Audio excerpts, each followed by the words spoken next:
On India Global, we now turn our attention to the first Quad meeting.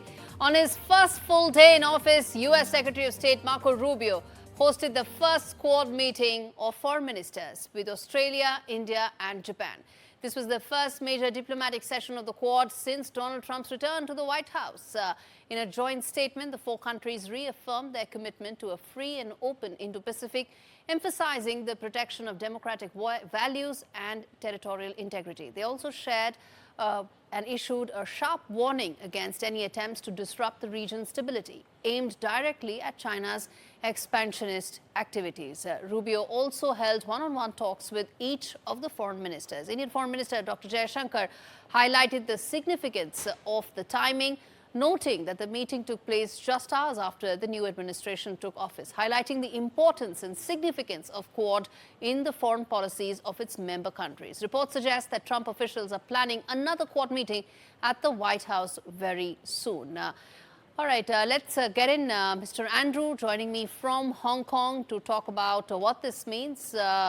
He's an international independent China strategist, and I hope that your views will be independent, not reflective of Beijing's stance. Mr. Andrew, the fact is that Quad is going to be important in Trump administration. It was held, the first meeting was held just 24 hours after it was sworn in. That indicates that the Quad may be having a sharper focus against China going forward. Well, of course, China is being held by both parties in the United States as an existential threat against the so-called American-led world order. But of course, with the advent of Trump 2.0, what some of his ambitions on other countries' territories like Canada or Greenland or Panama, calls into question the so-called American-led order. But be that as it may, of course, the Asia-Pacific is a very important conduit for countries bordering this waterworks. And of course, America has always have an oversized influence and interest in the Asia-Pacific, and of course relies on its allies, the Quad members, to do some of the heavy lifting. Now, the fact remains that, of course, the China's territorial Mr. Andrew, are you talking about? Claims. What heavy lifting are you talking about? This mechanism talks about supply of vaccines. This mechanism talks about disaster recovery. What heavy lifting are you talking? The fact is that maybe the Quad framework may now change and reshape itself to become a much powerful, stronger mechanism to deal with China. Is that looking like a reality to you right now? I don't think so.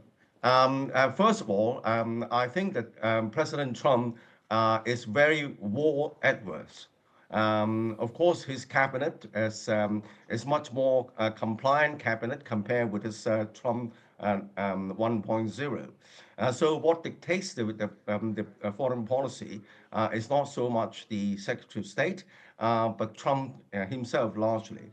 But you can see that on day one, his withdrawing from the world institutions like WTO and the climate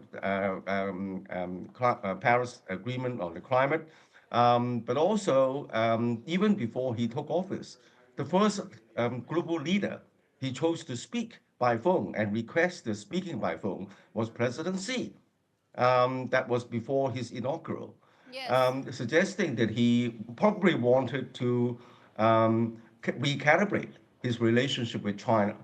And I don't think he wants to up the ante on China. But as far as China is concerned, yes.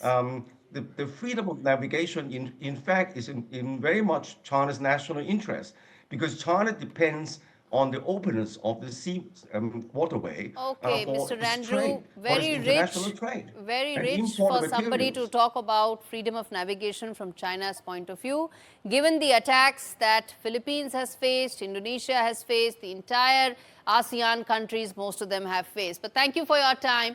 Thank you for speaking to me. We agree to disagree on that issue. The latest from cricket, after an entire controversy emerged over Indian players not wearing jerseys with Pakistan's name on it, the BCCI has clarified that they are now going to follow ICC's guidelines, wear the official logo, which includes Pakistan's name on Indian jerseys. Let's get in Osama, my colleague, who's been tracking this space closely, to talk to us about what this means, the implications of this. The whole day, Osama, we were hearing that BCCI is not going to relent, but it looks like, after all, there are going to be Pakistan written, inscribed over the jerseys of men in blue. Well, as far as the ICC Champions Trophy is concerned, one controversy died down, that is India not traveling to Pakistan, and in turn, their match is taking place in Dubai. Another controversy emerged. There were multiple reports that BCCI has in fact refused that Indian team players will not be wearing the jersey with the official logo that has the host nation, in this particular case, Pakistan's name on it. But the BCCI secretary, Mr. Saikia, he has now clarified BCCI's stance, saying that India will follow all the ICC guidelines, including the clothing guideline, which says that all the participating nations have to wear the official logo, and that also has the host nation's name on it, and in this particular case, Pakistan. So that controversy that has been going on for the entire day, the BCCI has come out and clarified. Remember, there have been multiple controversies related to the ICC Champions Trophy. One of them is the pre-celebration part of it, where all the team captains, they are supposed to be in Pakistan for the photo op and all the formalities that leads up to the actual tournament. And Rohit Sharma, the Indian captain, the BCCI has said that he will not be traveling. Instead, the BCCI had also requested the ICC to shift those entire, pre-match formalities to Dubai, but the Pakistan Cricket Board has not agreed to it. As far as the clothing guideline is concerned, remember, in all the past ICC tournaments that were held, say, for example, in India, the last ODI World Cup, or the T20I World Cup, which happened in Dubai, all the nations, they wore the name of India on their particular jerseys, and that has been followed since that time. And this is what the confusion was all about. The BCCI has now come out and said that, look, there is no confusion. Team India will be following all the protocols that ICC has set, and this also includes wearing the host name on their jerseys.